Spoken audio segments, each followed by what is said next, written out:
Hey everyone.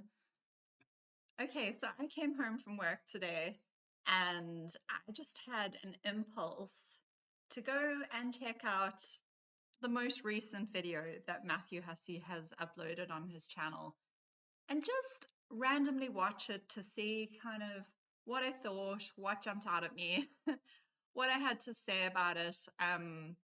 Because I do kind of have a mission here on my channel to expose a lot of the uh, manipulative strategies that I see dating coaches using.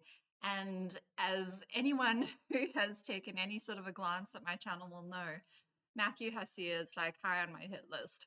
And so I watched his most recent video that he uploaded. It's an 11-minute video about going over to someone's house to Netflix and chill.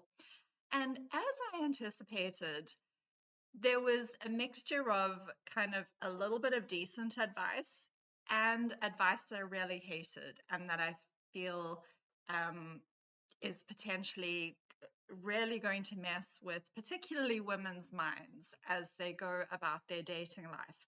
So I really just couldn't resist just commenting on it, reacting to it here on a video.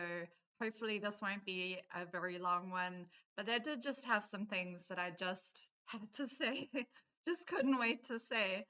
So, yeah, let's just go ahead and get right into it. Right, so let me move myself over here. Okay, so 5 things to know before you Netflix and chill with someone. This is the video. Hopefully it's gonna start playing and that little turning wheel doesn't prove to be too ominous. So let's have a look. Hey everyone, welcome back to the channel. It's been a crazy week. I wanted to get back to basics and do a video for you on the 5 things that you need to know before you go and Netflix and chill with somebody. Before I get into the video, the book came out this week. It has been a huge week, a crazy week, and so many of you have contributed to the way that this book has gotten out there by already ordering a copy. Thank you from the bottom of my heart for doing that. I wanted to level with you on something right now. Tomorrow is the final day. Just gotta love the way he uses the words, I wanted to level with you. So this is kind of a manipulative strategy that coaches like this will use to give the impression, or you might even see other people in your life doing this as well. This is something people will do to give you the impression that they are being really honest and authentic and genuine and real with you. They'll use words like, "Oh, I just want to level with you," or "I just need to be honest with you," or it's to try and create a sense of trust that you can trust me because I am willing to be honest with you. I'm willing to kind of be a bit vulnerable. I'm a sincere person. And Matthew Hussey does this a lot, and it is a strategy. It's is not genuine.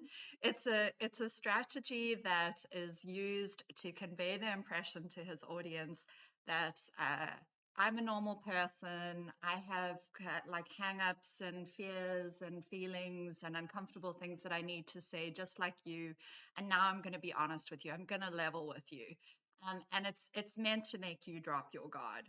So That week 1 book sales count for the New York Times list. And the reason we want to get on the New York Times list is not for vanity. I've been on that list before with my first book. It's because if we get on that list, it creates more publicity around the book. And more publicity around the book means that this book will find the people who need it. People who may not even know who I am, but need what's in this book to be happier, more confident, and to value themselves more. So this I hate this. I really, really hate when coaches, influencers, really anybody does this. They say, "Oh, don't do this for me. This is not for my ego. This is not to benefit me." Even though this thing that I'm asking you to do most definitely will benefit me the most, like I'm not asking you to do it for my own selfish reasons. This has got nothing to do with me. This is really about helping people. This is about helping all those poor women out there who just would not know what to do in their love lives if not for the brilliant advice in this book. Um, so I just really hate this because he's just told us that he's going to level with us and be honest. And in the very next minute or few seconds, he says something really disingenuous like this. He wants his audience's help to get himself and his book onto the New York Times bestseller list. But he's not even willing to be open and honest enough to say that he wants this for himself, that this is something that would be great for him, that he wants to achieve. He has to make out as if he's doing it for some noble philanthropic reason. Now, Matthew Hussey is nothing if not somebody who enjoys attention and who enjoys accolades and who enjoys praise. He brags about himself and his achievements constantly. So let me know if you think that he genuinely doesn't want to get onto the New York Times bestseller list for himself, and that wouldn't genuinely be something that he wants for his own reasons, so that he can brag about it, so that he can say, oh, look at, you know, what an esteemed and, you know,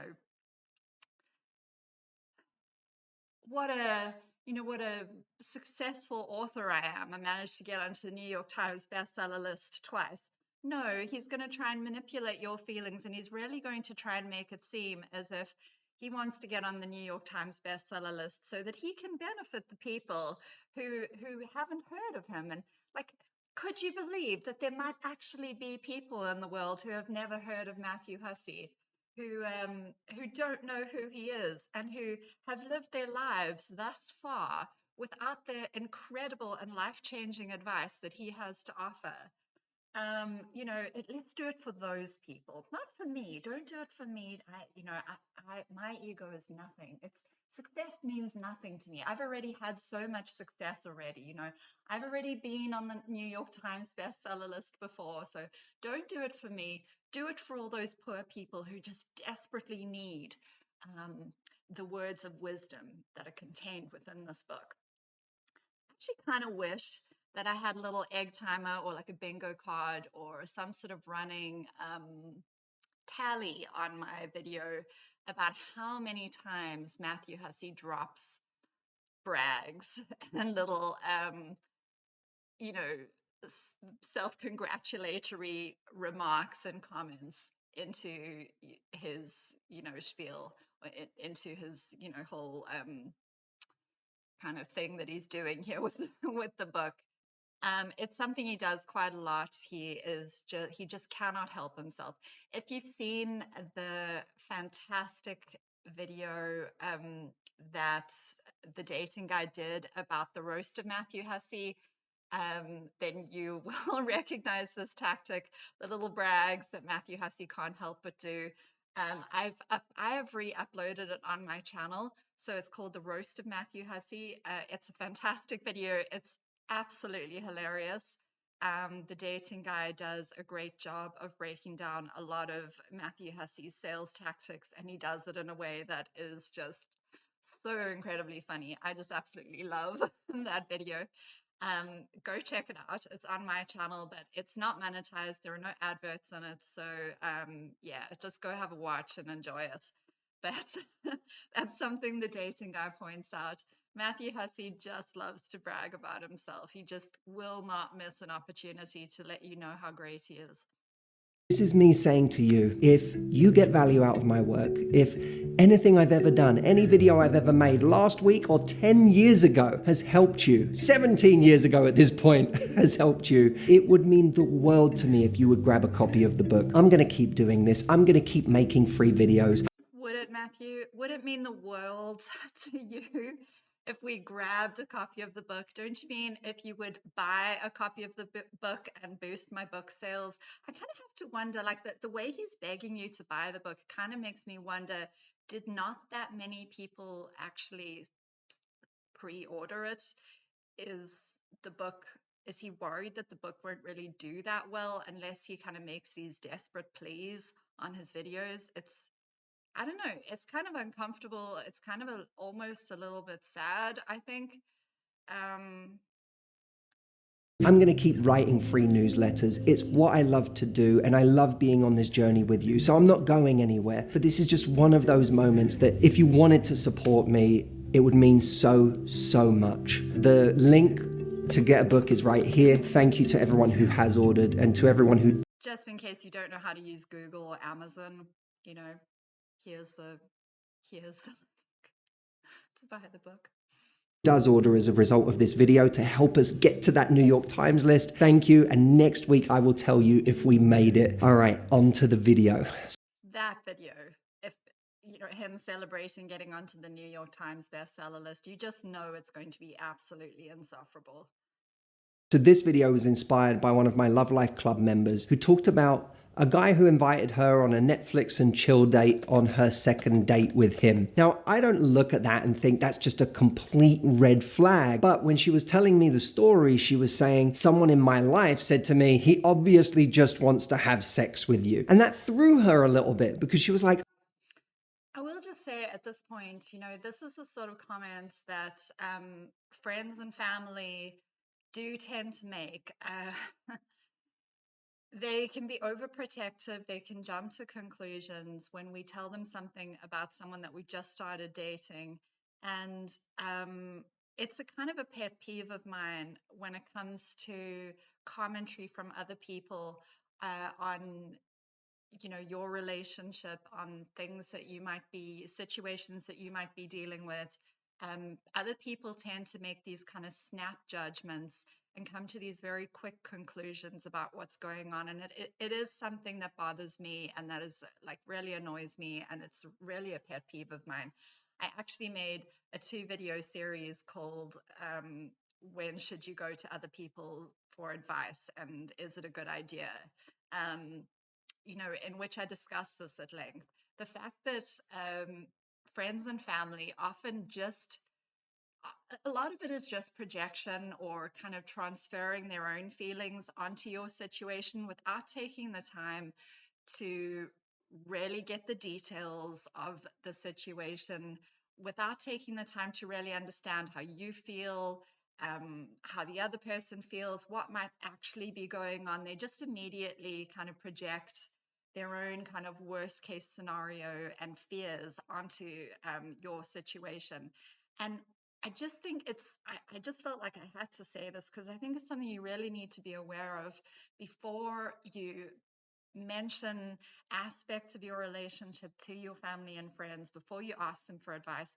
Just be aware that there is a very, very strong tendency for people to project their own fears and their own feelings and opinions and judgments onto your situation. And if you don't feel like you can handle that, and if you don't feel like you can sift through that, you might just want to really reconsider whether you want to talk to this person about your situation.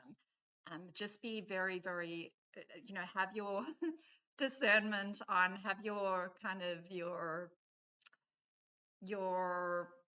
kind of perception wide open as to the reasons why the person you're talking to might be saying what they're saying, and don't just accept what they say and take it on and believe it.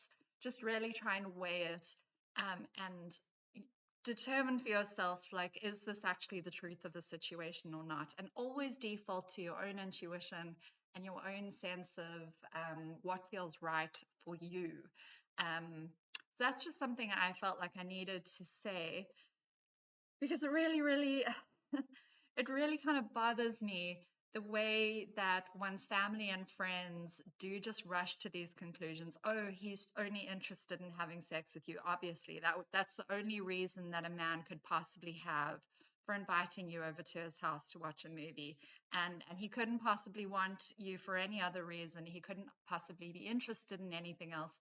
And so friends and family say these things thinking that they're doing us a favor, thinking that they're trying to protect us.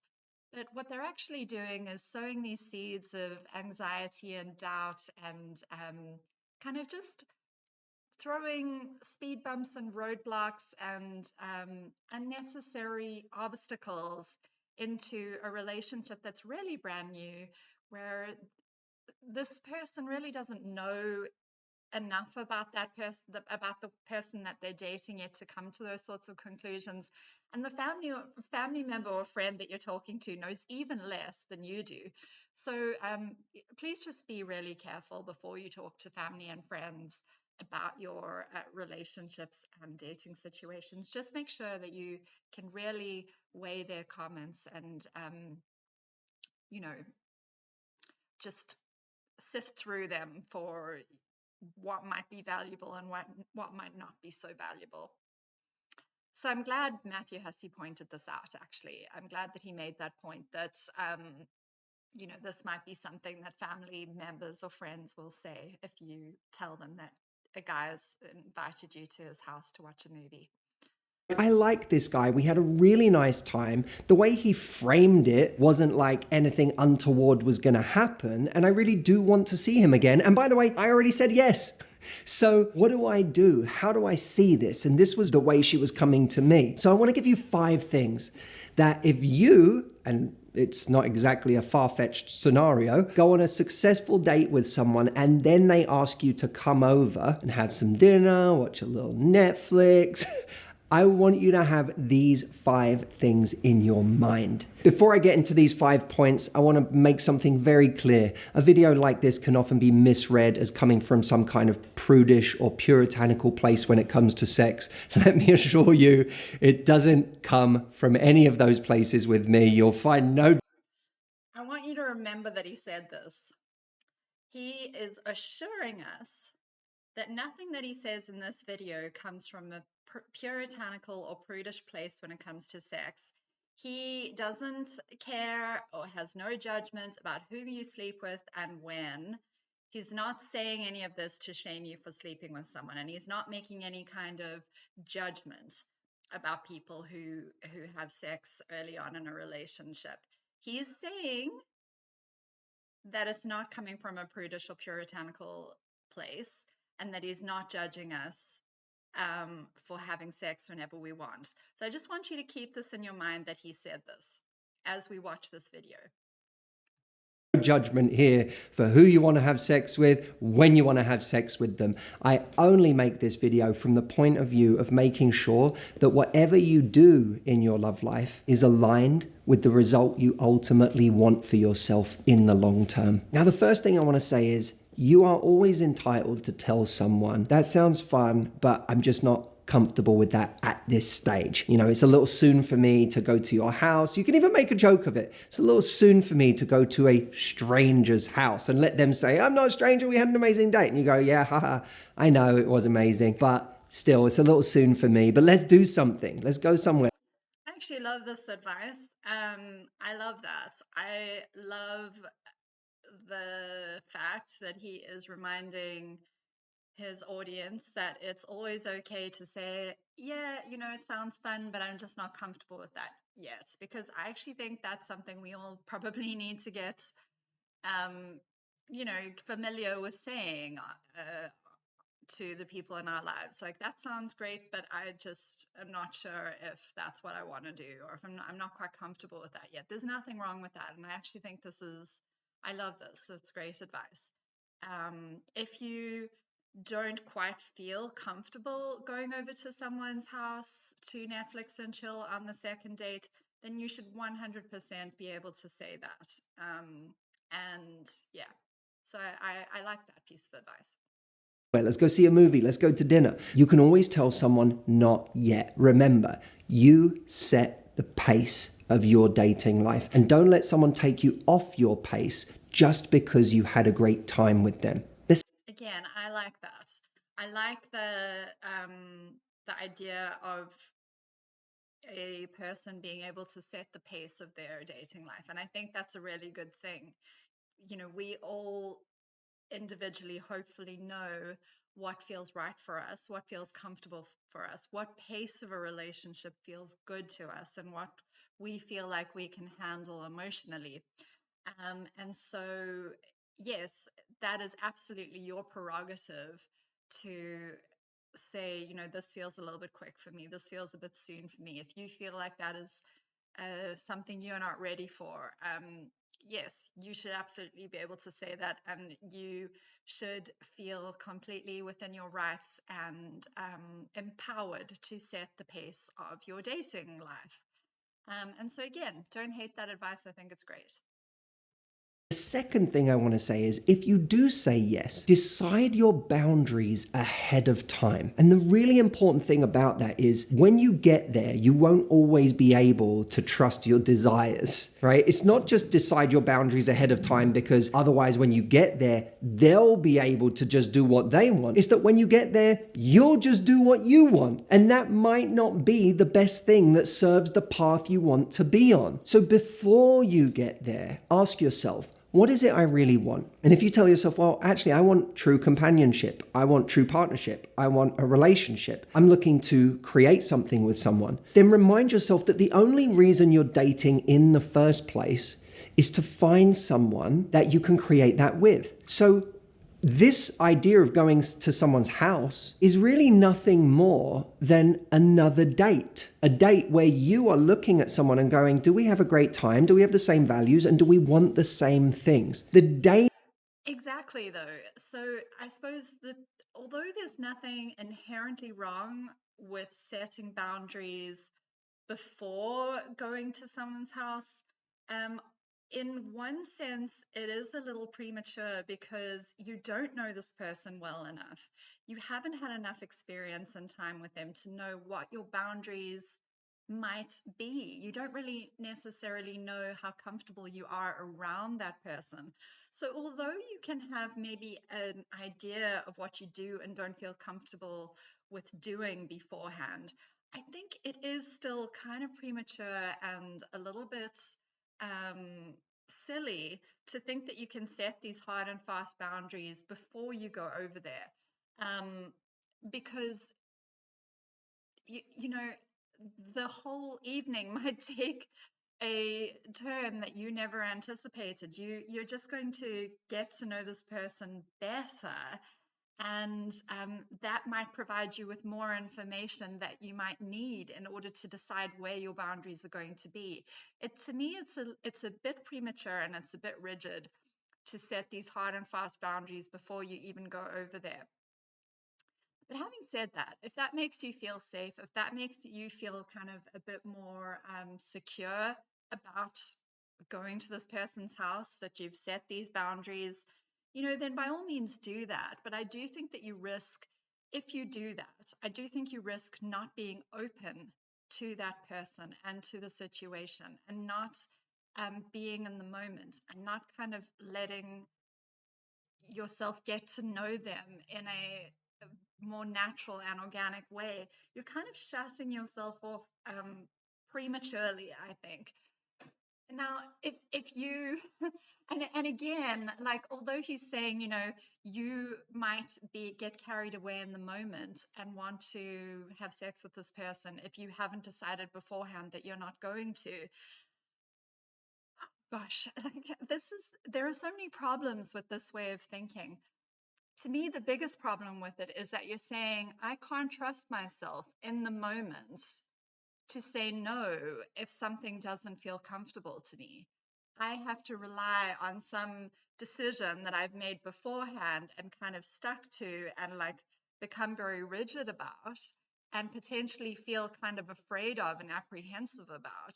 And I'm not actually able to set boundaries in the moment with this person. And I think that's potentially a little bit problematic because we should be able to trust ourselves enough in the moment to say, you know what, I feel comfortable with this, but not with that. And yes, absolutely, if something feels unsafe and uncomfortable, you should 100% tell somebody, no, I don't feel comfortable with this. It's your body. You have all the right in the world to say no to somebody.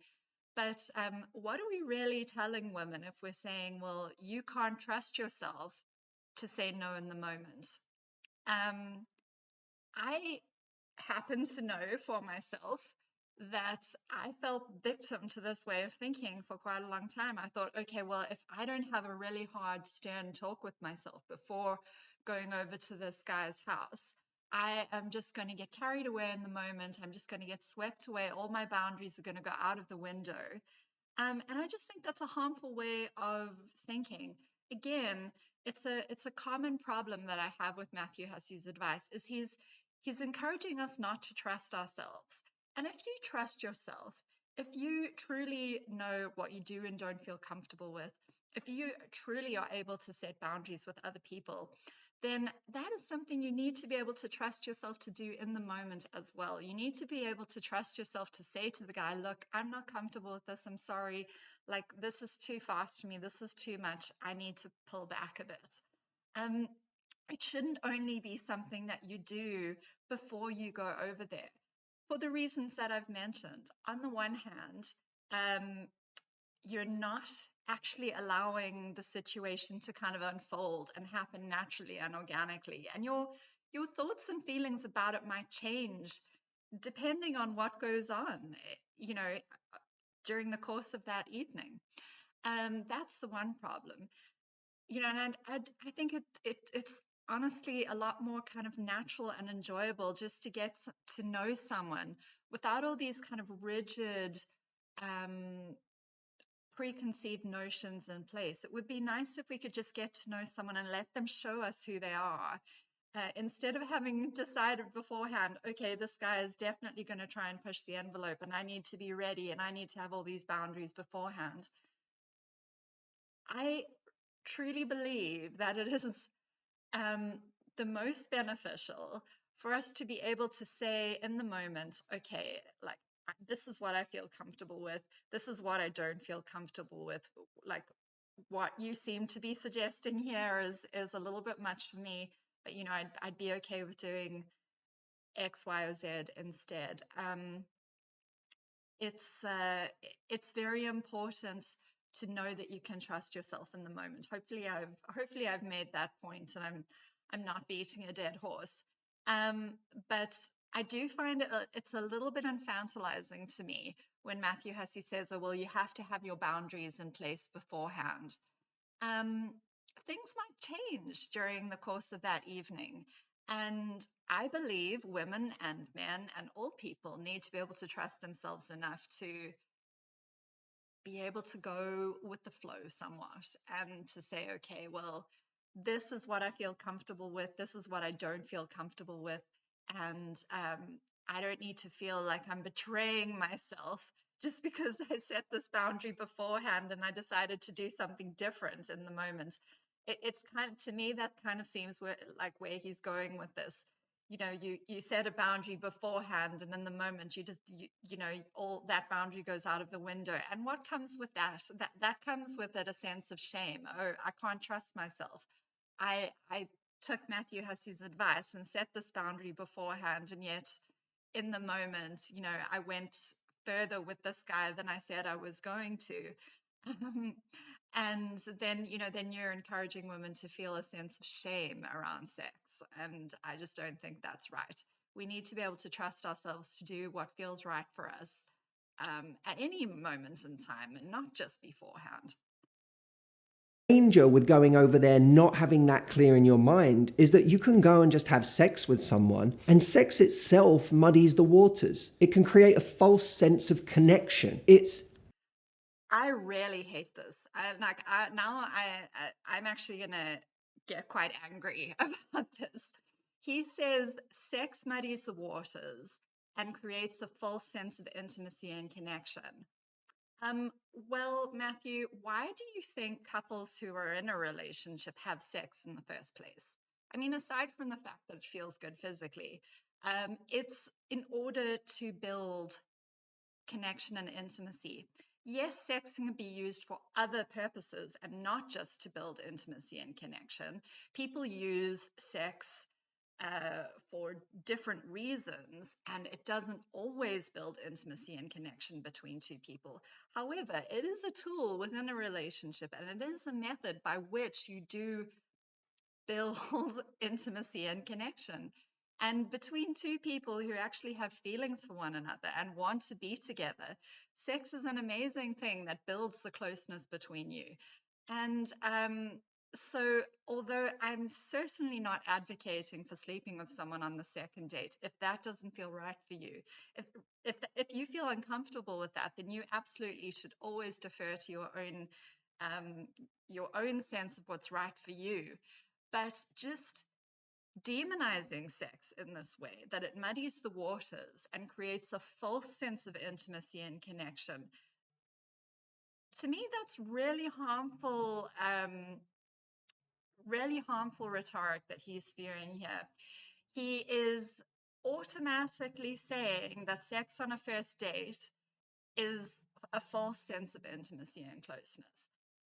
And although it is true that you haven't spent that much time with someone on a second date, it is also true that you are building something with someone. If you continue to see one another from that day onwards, um, then you will be building something. You will be building intimacy and closeness with that person, provided everything goes well, of course.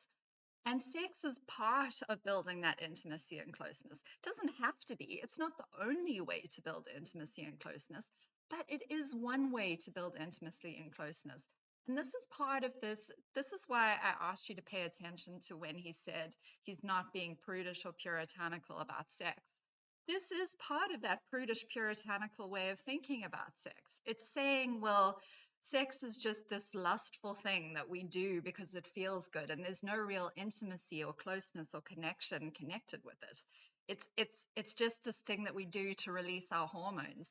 And obviously this guy is not trying to build any sort of intimacy and closeness with you, and you're just going with the flow, and you're not trying to build intimacy and closeness with him.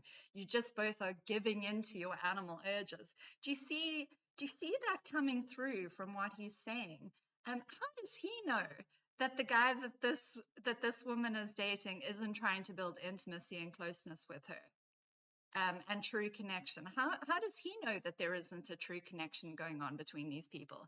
That can absolutely develop after one or two dates. It's still in its infancy stages, but it can be there. Absolutely, it can. And so to just demonize sex and say, well, it's false, any sense of intimacy or closeness that you have after sleeping with someone is false at this stage. I mean, it's just nonsense what he's saying. It's like sex can create a very real sense of closeness between two people. As I say, that's not always what sex is used for. And it doesn't necessarily mean that that person that you've just slept with is trying to build closeness and intimacy with you. It doesn't mean that they're necessarily a good person for you or someone that you want to be in a relationship with. But let's just say, for the sake of argument, that this is a good guy, that he does want a relationship and he is trying to build something with this woman. Most people are. Most people are good people. And although there are a lot of like douchebags out there, there are also plenty of good guys who actually do want to build something with a woman. And let's say, for the sake of argument, that he is one of those guys, that he is one of those good guys. That sense of intimacy and closeness that she might feel after sleeping with him is not going to be false. It's going to be like one of those first steps that you take on the way to building a relationship with someone.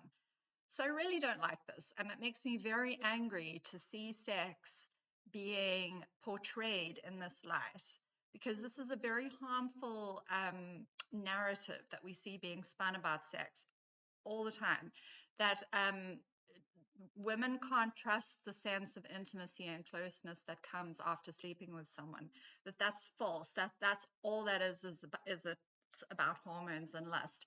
And that's just not true. We're human beings, we have emotions, we have a desire and a need to bond with others, and sex is one of the ways that we express that. need and desire for bonding. Sex is a hugely bonding experience. No, I'm not saying that you should sleep with someone early on if that's not what you feel comfortable with, or that if that's not what you want to do. But I'm also not saying to automatically dismiss it as being of no value in building connection and closeness. Something that makes you feel closer to someone than you really are. And it might not change the way they feel at all. It might not progress their feelings at all. Meanwhile, you might feel a lot closer to this person.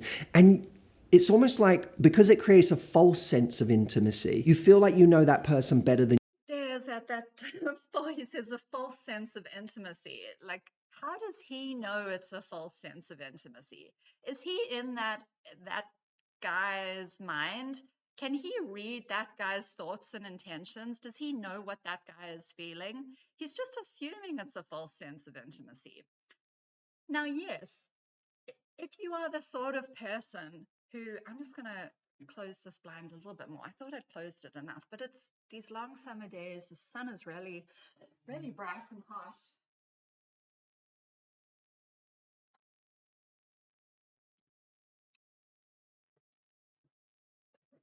Now, yes, if you are the sort of person who immediately bonds with someone after sleeping with a person, and you like that, there's immediately that sense of attachment and that sense of being very invested in that person, then yes, sleeping with someone on the second date might be too soon because you just don't necessarily know that person's intentions just yet.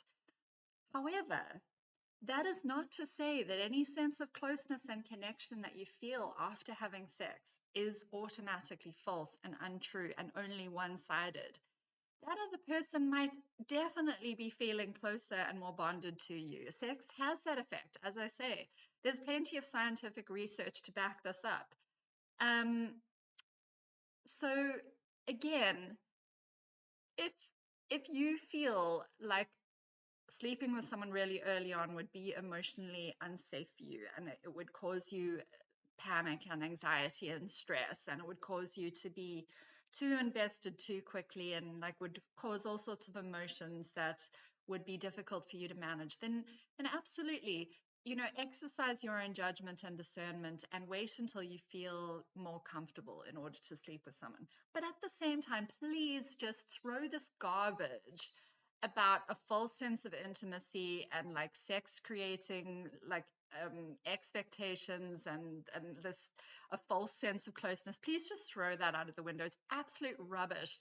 You know, it's this is harmful rhetoric, as I say. It's encouraging people to demonize sex and to see sex as this like incredibly like mysterious and this kind of this activity that we need to kind of hold up on a pedestal and almost be afraid of because of it's gonna open the floodgates of my emotions and it's gonna have no effect on the guy whatsoever. And that's just it's absolute nonsense. And I just really hate this sort of narrative. than you do by now, even though you haven't actually spent that much time with them, and technically you're still just on date 2. So deciding your boundary ahead of time means, what am I okay with? And be kind of specific. Say, am I okay with having dinner at their house? Yes. Am I okay with watching a movie on their sofa? Yes. Am I okay with us watching a movie under a blanket? Yes. Am I okay kissing this person in the middle of this movie? Yes. Is anything further than that okay? That's where you have to decide. It's not for me to decide, it's for you to decide. But decide where the line is and then stick to that line, knowing that you created that line in the first place because it serves the path you want to be on. See, the problem that I have with this is that the assumption underlying this advice is that having sex with that person is somehow going to mess with that result that you want. That the assumption underlying his advice is that if you want a relationship and a partner, and something more than just friends with benefits, something casual. If you want something real and something serious, um, that having sex too soon with that person, or having sex with that person on date 2, is going to sabotage that. That's the assumption that Matthew Hussey is making there. He is just assuming that sex is necessarily going to go against that goal that you have for yourself. And that there is no way that having sex with that person could actually potentially be a bonding experience. He hasn't considered that or made allowance for that whatsoever. He's purely said, well, if you want a relationship and companionship and a partner and something serious, you need to decide ahead of time that you're not going to sleep with this person on date 2. Because if you do sleep with them on date 2, that is going to hurt your chances of actually having a relationship with that person. And that is just untrue. It's untrue, because another assumption that he's making is that this guy is the kind of guy who, once he's, and this is another harmful, belief that we see floating around there in the world of dating advice. He's assuming that this guy is a person who, once he's got sex from this woman, once he's got what he wants, so to speak, he is immediately not going to see her as anything serious. And the number of times that I have heard this from dating coaches and from just people in general, that that once a man has slept with a woman, and especially if it's early on in the dating process, he immediately sees her as not someone he could have a relationship with. And this is the assumption and the belief that is underlying this advice from Matthew Hussey. I realized I have like these stripy stripy lines of sunshine on my face, because the sun is still too bright and it's peeking through the blinds, even though I've mostly closed them. So just excuse me for one more moment.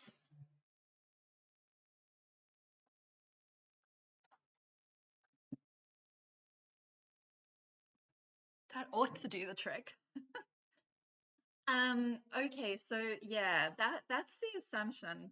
And I mean, the truth is, you can't change who a person is, whether that's a man or a woman. You can't change who they are fundamentally by sleeping with them or not sleeping with them.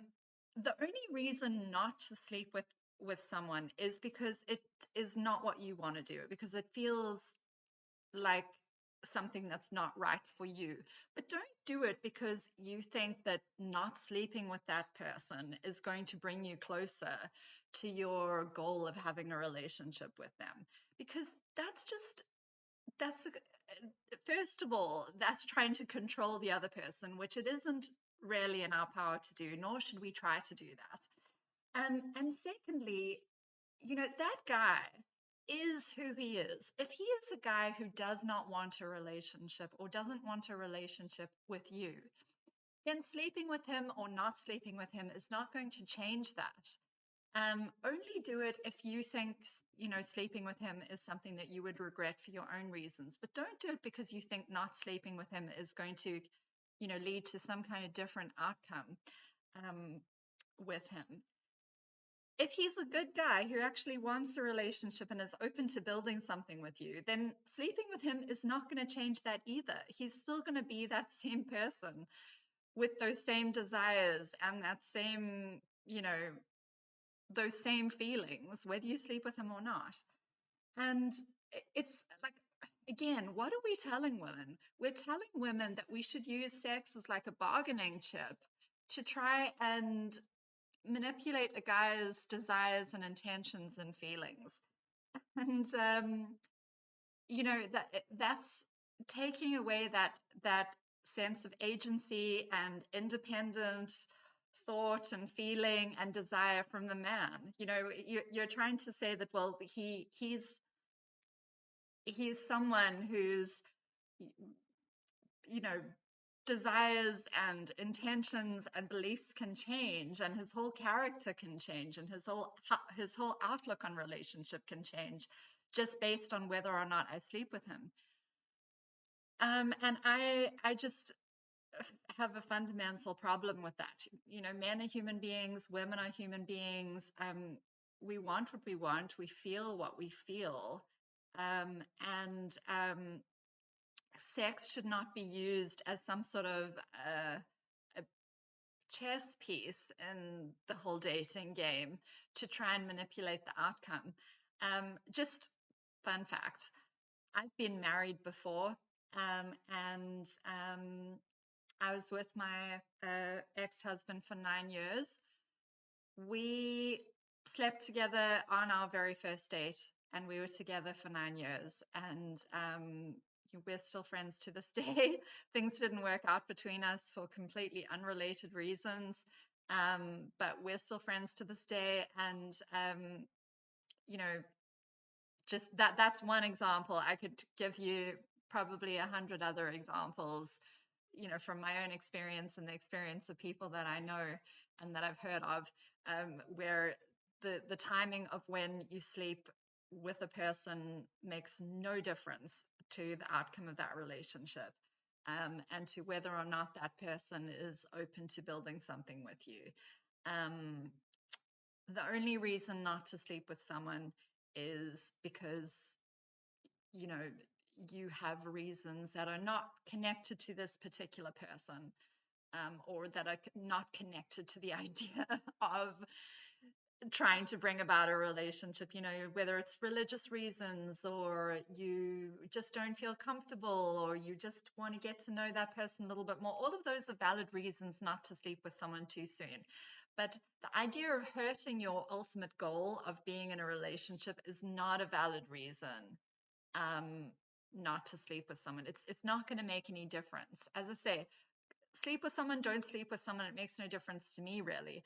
But don't think that by withholding sex, or by waiting to have sex, that it's going to result in this person that you're with being somebody different from who they actually are. That person is going to be who they are regardless. But again, sleep with someone, I'm probably going to say this 100 times, but sleep with someone when it feels right to you to sleep with someone, and not because Matthew Hussey has manipulated you into thinking that you're letting yourself down, or that you are sabotaging your chances of having a relationship. Remember, if you follow your feelings in the moment, then you'll just do whatever feels good. But if you've set out your path, then you'll stick to Heaven forbid that we should follow our feelings in the moment. I mean, we all know there's nothing worse than that. your path, and that's going to make you much happier long term. Number 3, when you go to someone's house, don't let the fact that it feels familiar trick you into a false sense of intimacy that hasn't been earned. Remember, you are still just on a date. It may feel like all of a sudden there's something a bit boyfriend and girlfriendy about this situation. You're laying on the sofa together watching a movie. This kind of feels like the cozy, comfortable part of a relationship, but I somewhat agree and somewhat disagree with this point. In one sense, I agree with him in that a situation like this, where you're going over to someone's house and getting all cuddled up on the couch and, you know, having a snuggle and watching a movie, that can feel very familiar. And I suppose you do need to be cognizant of the fact that you don't necessarily know this person very well. And you know, you still want to keep your common sense about you. You still want to, you know, just be cognizant and aware of the fact that it is only date 2. And I guess it could lull you into a false sense of safety, or a false sense of knowing this person better than you actually do know them. On the other hand, the only way that you actually get to know someone is by spending time with them, talking to them, doing normal things like watching movies together. chatting, being at their house, them being at your house, all this sort of thing. That is the only way that you actually get to know someone. And again, I think it's the same problem that I had earlier when he was talking about sex creating a false sense of intimacy. How does he know that by spending time at this person's house that you aren't actually becoming closer, that you aren't actually building intimacy and connection and closeness? That is one way in which we build intimacy and connection and closeness. And this is why I find the advice of dating coaches to be so problematic and harmful and confusing. It really can scramble your brains if you don't keep your wits about you. Because they're saying, well, you want to have a serious relationship, you want to get to know this person, you want to have companionship, and you want to build a bond with this person. But then they're discouraging you from doing the things that will actually lead to you getting to know that person and building a bond. And being on someone's home turf is one of those things that helps us to build intimacy and connection with a person. It's something we do with friends in order to feel like we're getting to know that person. You want to see all the things that they have in their house, meet their pets, potentially meet their roommates or their family members that they live with, or see their room and get a sense of their style or their decor or the things that they like. In many ways, going to someone's house is the only way to do that. Now, might date two be a little bit early for that? Well, I don't know. I mean, who's to say, really?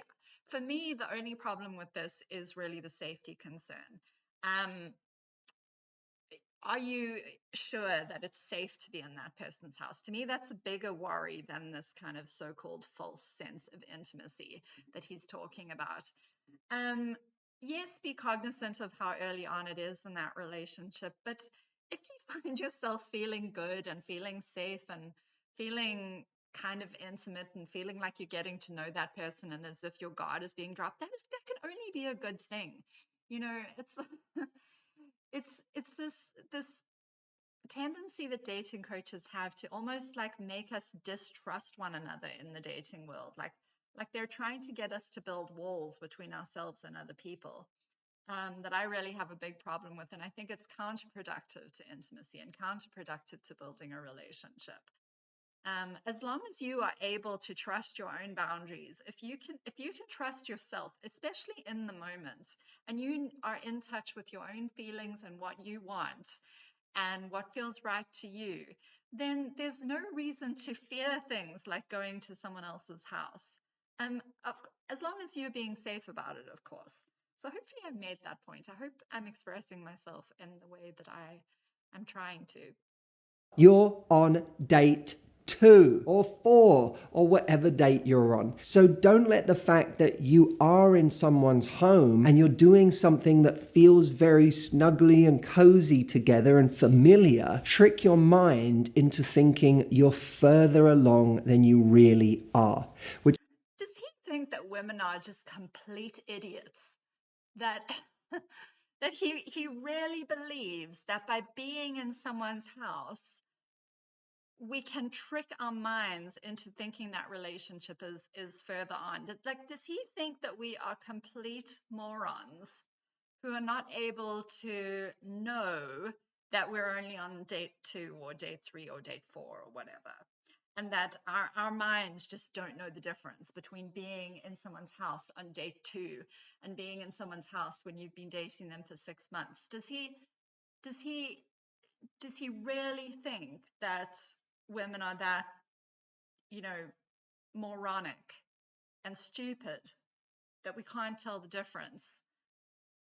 If it feels good, if it feels nice, like if it feels snuggly and cozy, what's wrong with that exactly?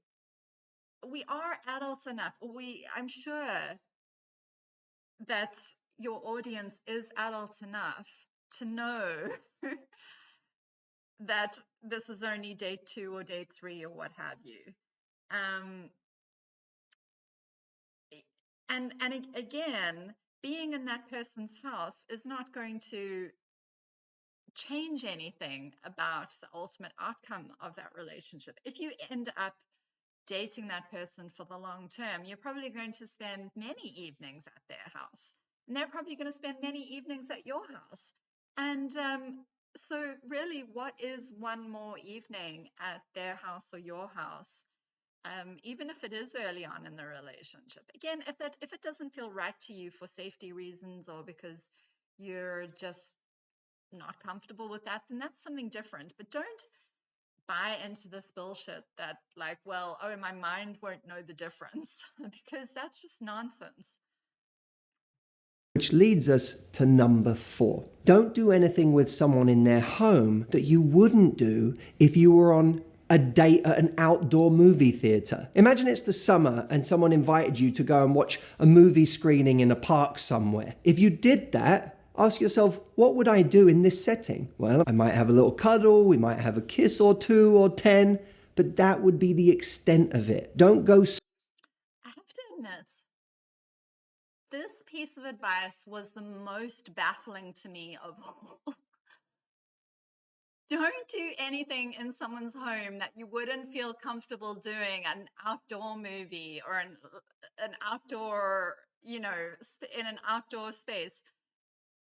This is just absolutely perplexing to me. He's like, well, you would have a kiss and a cuddle with someone if you were at an outdoor movie, but you wouldn't go any further than that. So don't do that in their home. What is the purpose or the sense behind this advice? I cannot figure it out for the life of me. I mean, I know why he's saying it. He's saying it in order to encourage women to keep their pants zipped up, even despite the fact that he said that at the beginning of this video that none of this advice was coming from a prudish or puritanical place. He's essentially giving this advice because he is trying to tell women not to have sex with this guy, even though he said he doesn't care who you do it with or when you do it with. This advice is purely just to get you to not have sex with the guy that you're on a date with, even though he said he wasn't going to tell you not to do it. He that's what this advice about not doing something with someone in their home that you wouldn't do outdoors. I mean, it just makes absolutely no sense. If you were actually in a relationship with this person, obviously you're going to behave differently when you're out in public versus how you would behave when you're at home. You're obviously going to take more liberties and be more kind of, you're going to behave differently when you're indoors and like in the safety of your own home versus how you'd behave when you're out in public. It just makes no sense. I mean, they're two different environments, two different contexts, with two different sets of social norms and rules. Why would you behave the same in both contexts? Again, does he think women are too moronic to know the difference? Like our minds just can't compute, the proper rules for how you behave when you're outdoors versus how you behave when you're indoors. This just makes no sense. They're two different environments and they have different rules for very good reasons. And normal adults can discern between the two. Somewhere else just because you're in someone's home, because that means you've forgotten the date you're on. You're just reacting to the setting you're in. I'm sorry, if we didn't have this brilliant piece of advice, our stupid women brains will forget what number of date we're on. We won't be able to tell. We won't be able to remember that it's only the second date without this piece of advice from Matthew Hussey. We're just too stupid to know the difference between the second date and dating someone for 6 months. And we're too stupid to know that there are different rules for how you behave when you're outdoors and how you behave when you're indoors at home. And so just so that there's absolutely no confusion and so that our silly women brains don't get muddled up, he's just going to give us one simple rule to follow that's super easy and that leaves no room for doubt. You just behave the same way on all your dates as you would if you were in at an outdoor movie in public with other people around, just so there's no confusion, just so that women don't have to think, just so that they don't have to potentially get it wrong because Matthew Hussey won't be there to guide us through the situation.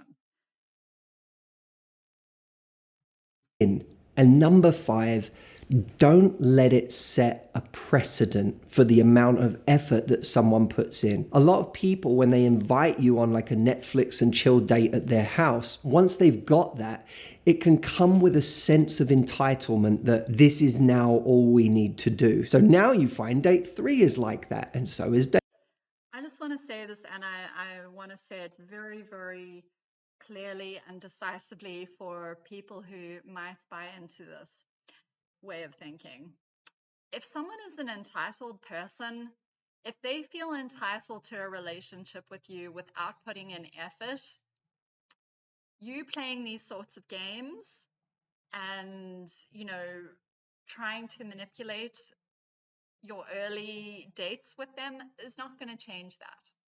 The only thing that is going to change a person who is entitled and who doesn't put an effort into a relationship is having boundaries with that person, saying, I don't like it when we do this or that or the next thing. I would like it if we did this or that or the next thing instead, and seeing how they respond. Are they receptive when you express your feelings and your wishes and your desires?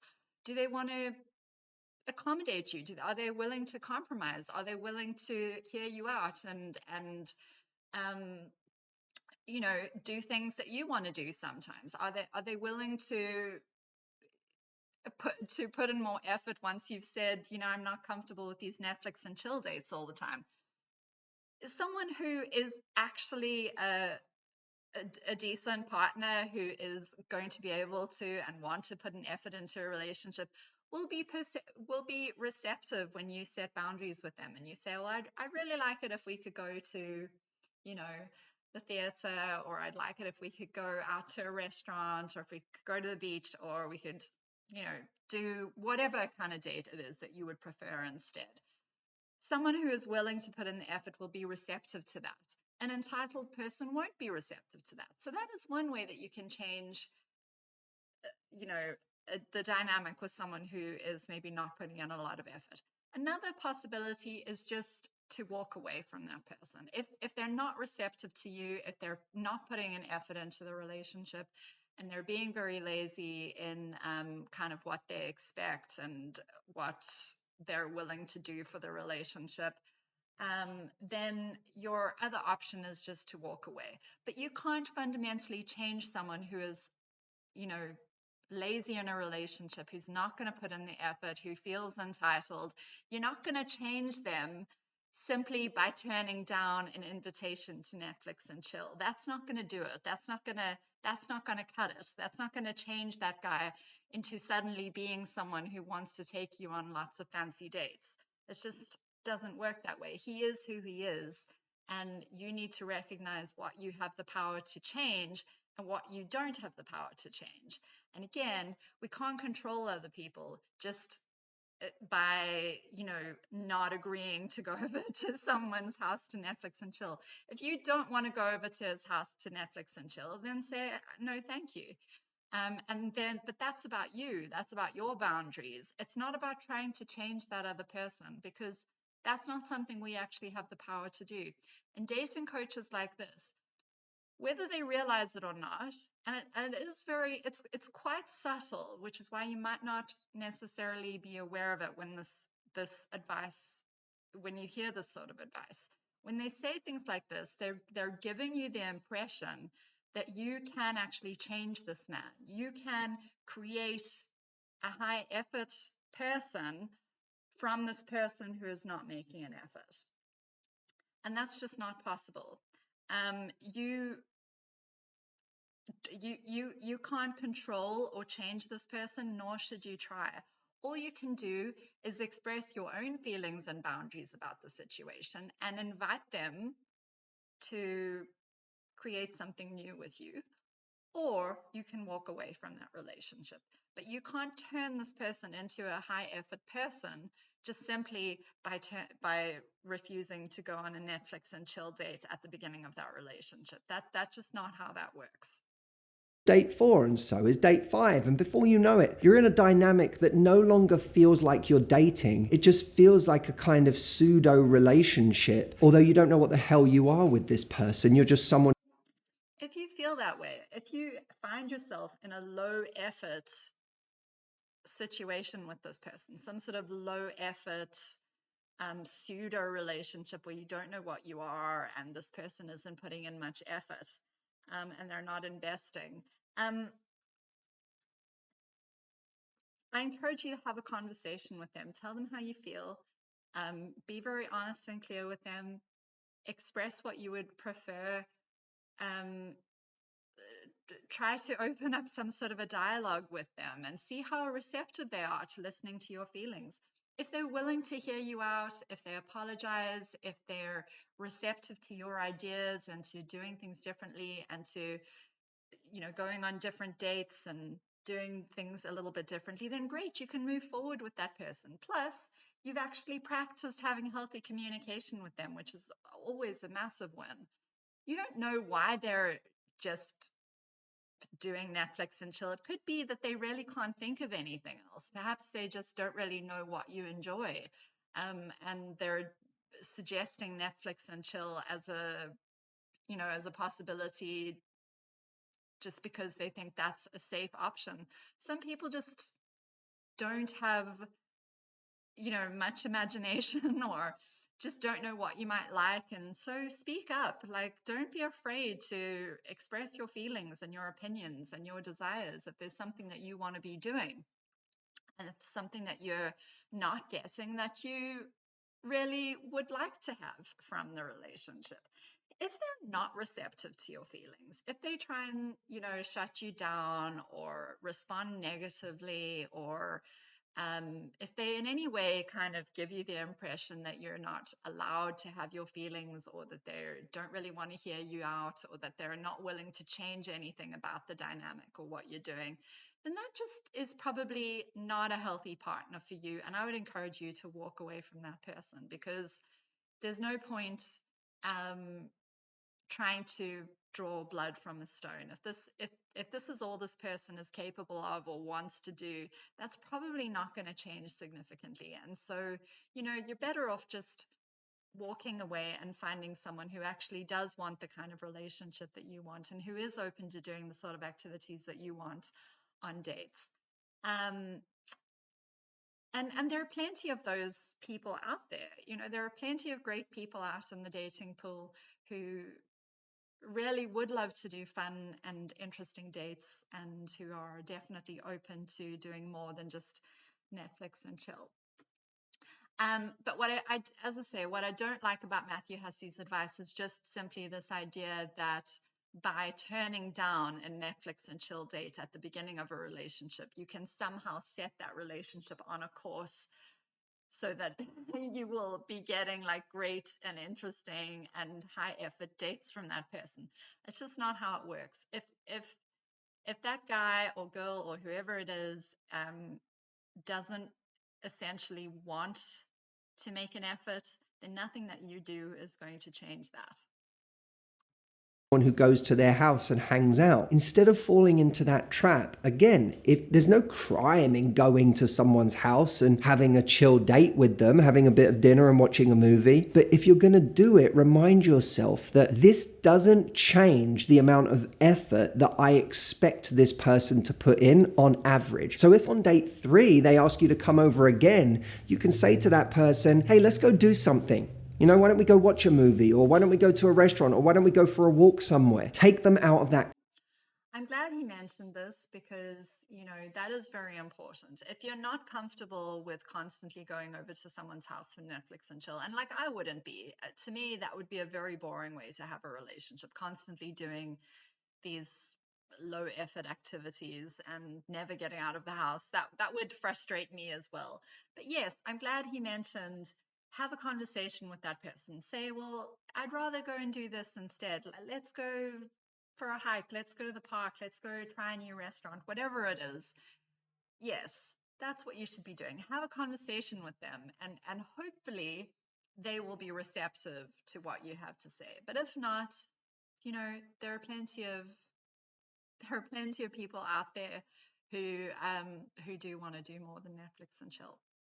Context and remind them that this isn't just the norm now. This can't just be the expectation. You are still dating. You are still getting to know each other. You see, yeah, and this is where this is where it goes wrong again. Is he's saying, well, remind them that this isn't the norm. You're still dating. You still have these expectations. Newsflash, I just hate to break it to you, but having expectations of a person doesn't necessarily mean that they're going to fulfill those expectations. You can communicate your expectations. You can have those expectations. You can hope for something from that relationship, but that other person isn't under any obligation to comply.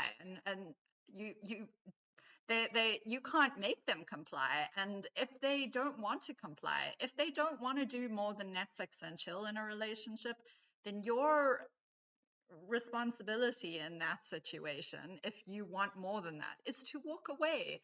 You can't communicate with them in such a way as to change what they want and what they are willing and able to give you just because you have these expectations. you know, Again, I feel like a kind of a stuck record, but we can't change other people, nor should we try. It's that's that is a hiding to nowhere. Um, your best bet, if you have a conversation with this person and they just don't seem receptive to doing anything more than Netflix and chill, is to go and find someone who does want to do all those fun activities that you want to do. And not, please, again, this is something dating coaches love to do, is they they subtly implant this idea into your mind that you can change the outcome with this particular person if you're just able to have the right mindset, or if you're just able to say the right thing, or if you can just deliver your, you know, speech the right way, or if you can just have the right sort of boundaries, then that will change that person. And that's just not true. And that's not what boundaries are there for. Boundaries are there to protect you. Boundaries are there to say, this is who I am and this is what I want. They're not there to try and impose something on the other person, or to try and get that other person to give you what you want, or to do what you want, or to be something other than what they have shown themselves to be.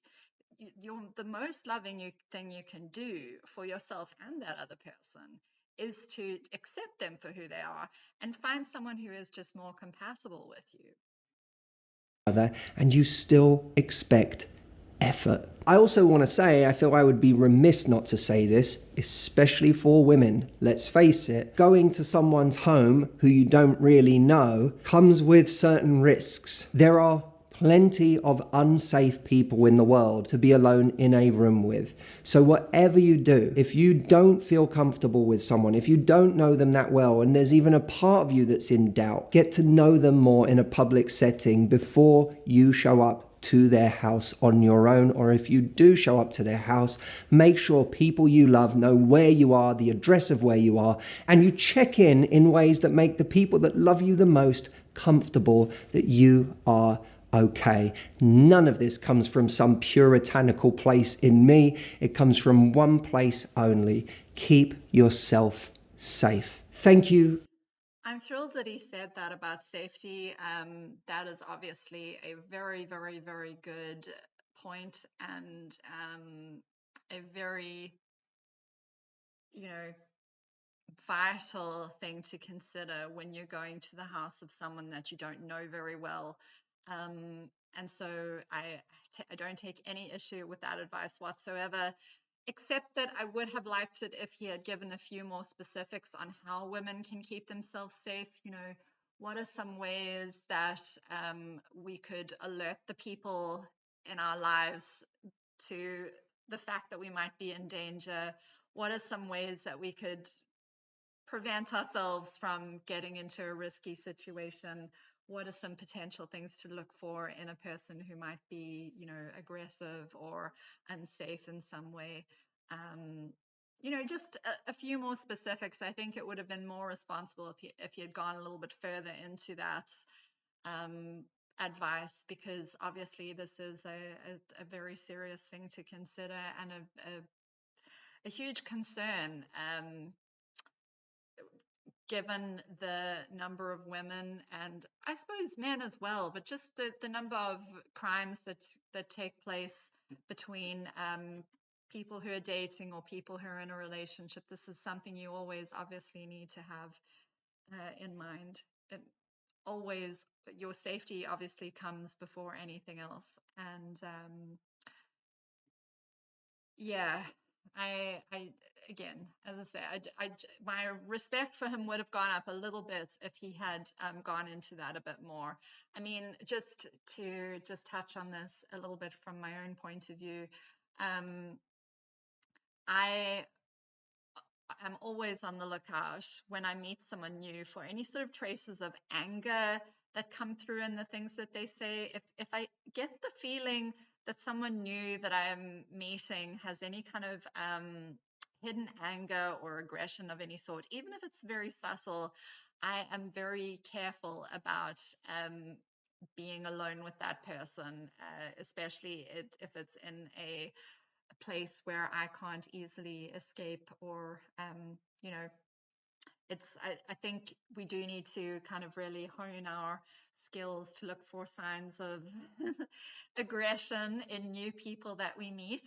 I also think it's a really good idea to make sure that either that you have your own car when you're driving to someone's house, if you do decide to go to their house, or that you have an app on your phone that with all your details registered in it, whether it's Uber or Lyft or whatever taxi app you might have on your phone, if you don't have a car, that you just think beforehand about how you could get home safely, and just make sure that you always have those details to hand, and that you definitely don't rely on this person that you've just met for a lift, especially if you live far away. I know it can be tempting to, maybe if you don't drive or if you don't have a car, to rely on someone that you're dating for a lift. But I just wouldn't necessarily think that that's such a great idea in the early stages. Just because if things go badly for whatever reason, if you kind of you have any sort of conflict with this person, you do want to be able to get away quickly, safely, and without issue. So yeah, you might also just want to, I know he talks about letting people that, your loved ones know that you're okay. You might just want to have a friend check in with you at some predetermined point in the night, maybe ask a best friend or a sibling or somebody to give you a call at a predetermined time, just so that they can check that they know that everything's still going okay. And so those are just some things that kind of sprang up to me, things that I might do if I was going to someone's house for the first time. But feel free to leave your own suggestions in the comments if you have, tips for keeping safe when going to someone's house for the first time, or just in dating in general. So I think that's almost the end of Matthew's video. Let's just watch the last little bit, see if there's anything else. So much for watching this video. Thank you to all of you who have ordered a copy of my new book, Love Life. It's been a crazy week. I've been on CBS with Gayle King. I've been on Drew Barrymore's show. I've done stuff with Oprah Daily this week. What did I tell you? Need to tell you for all the little brags that that Matthew Hussey drops in this video. He just loves to brag, loves to let you know how big and famous and important he is. It has just been one of the wildest weeks of my career, and I know you guys have been along with me for the ride as I've been posting about it and doing all of these lives. Thank you so much for all the love you have given me through this process, for all of the encouragement and the support. It means so very much to me, and I'm just so excited for all of you to read the book and to let me know what you think. I'm so excited that you finally get to read it and that I don't have to just hold it in secret anymore. So do let me know Hold it in secret?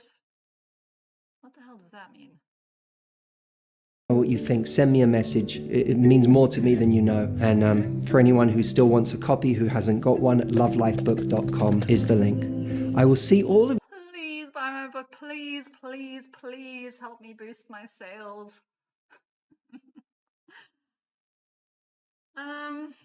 Okay, well, that was that. I hope you enjoyed this one, and I hope that um, these videos shed some sort of light and illuminate the reasons why I am so skeptical and just very, very hesitant and actually just mistrustful of dating coaches' advice.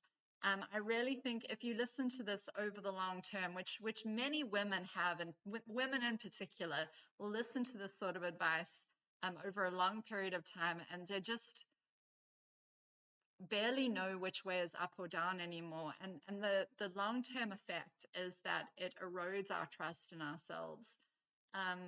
So that's why I'm making these sorts of videos. But as always, I welcome your commentary. I welcome your thoughts. I welcome your insight. You're always welcome to disagree with me.